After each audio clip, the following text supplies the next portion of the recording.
Drunk, arrogant, and completely convinced he could get away with anything, the tourist spat directly onto the perfectly polished boots of the royal guard, mocking a man whose honor meant everything. He thought he was untouchable, until what happened next froze everyone in their tracks. It was just another cloudy day near Buckingham Palace. The guard stood frozen like a statue, perfectly disciplined.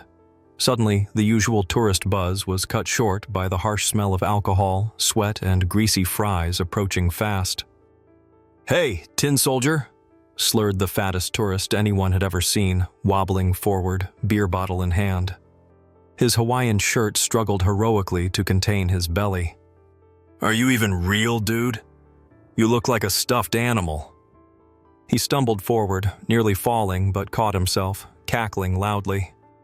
Tourists nearby moved away, wrinkling their noses from his overpowering stench. "Man, your hat looks ridiculous."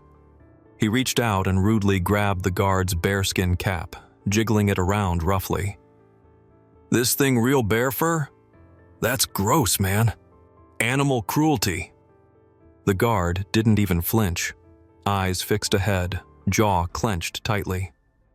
The tourist sneered, clearly annoyed by the lack of reaction, and took another loud swig of beer. Frustrated, the heavy tourist circled the guard like an obese shark, his flip-flops loudly smacking the pavement. "Hey everyone, watch this! Bet I can make him flinch," he shouted, seeking approval from the crowd. A few teens chuckled, filming the scene. Others shook their heads in disgust. Suddenly, he leaned down dramatically and spat loudly, landing a disgusting bubbly spit right on the guard's polished black boots. "Ha! How's that, Mr. Buckingham Palace Barbie doll? Do something! Oh wait, you can't! Ha ha!" A woman gasped audibly. Murmurs of disapproval rippled through the crowd, and someone muttered, "This is embarrassing. Why can't he behave himself?" Still, the guard stood rigidly, fists clenched, jaw tight. His dignity was almost visible as he forced himself not to react, eyes focused straight ahead. The tourist laughed mockingly again, now feeling invincible, and raised his voice to the crowd. "See this? They get paid to stand like idiots. My taxes probably bought these boots anyway." The tourist, drunk on his own arrogance, and the beer, got even bolder. Noticing a young boy holding a British flag and looking up at the guard with admiration, he smirked cruelly. "Hey kid, you like your toy soldier, huh? Watch this. He ain't gonna do nothing." The tourist turned and deliberately spat again, this time just inches from the boy's shoes.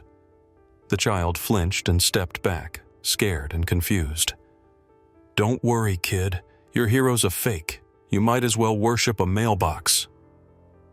But suddenly, the guard's eyes snapped downward, fists clenched tightly at his sides, face flushed red with barely contained anger. Without breaking formation completely, he growled, voice shaking with authority. "Step back from the child. Now!" Silence fell instantly. Cameras clicked furiously, and the obnoxious tourist froze, stunned, beer dripping stupidly onto his shirt. The boy stared wide-eyed, gripping his flag tightly. The tourist hesitated briefly, thrown off balance by the unexpected outburst, before regaining his smug grin. "Oh, you finally woke up, huh? What, gonna fight me, tough guy? Come at me, statue boy." He mockingly raised fists, laughing at his own pathetic joke, stumbling backward dramatically, only to trip spectacularly over his own flip-flops. Crashing down hard, his beer splashed all over his Hawaiian shirt, drenching him in sticky, warm humiliation.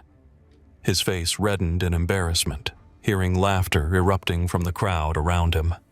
Phones flashed as people eagerly captured the humiliating spectacle, mocking laughter echoing everywhere. "Oh God, look at him!" someone yelled, filming the scene gleefully. Two security officers approached quickly, roughly helping the now mortified tourist to his feet. "Sir, you're done here," one barked. "Time to leave." The tourist sputtered, red-faced and humiliated. "Hey, no, wait, he provoked me. He's the one who yelled." But the crowd had already turned entirely against him, applauding sarcastically as he was dragged away, beer-stained shirt soaked, and dignity utterly demolished. As security led the tourist away to laughter and applause, the young boy looked up at the guard with shining eyes, softly whispering, "You're my hero." The guard, regaining his composure, straightened his uniform, gently nodded toward the boy, offering him a subtle yet warm smile, something rarely seen on duty. The crowd cheered enthusiastically, applauding the dignity of their protector. In stark contrast, the defeated tourist was escorted out amid boos and laughter, stumbling shamefully, now forever immortalized online as a viral fool. As the scene calmed, one elderly woman murmured sadly, "Respect isn't something money can buy. I miss when people actually had dignity." The guard, proudly standing once again, stared forward, silent, unyielding, victorious. This tourist would definitely remember today, the day he learned that arrogance always pays its price.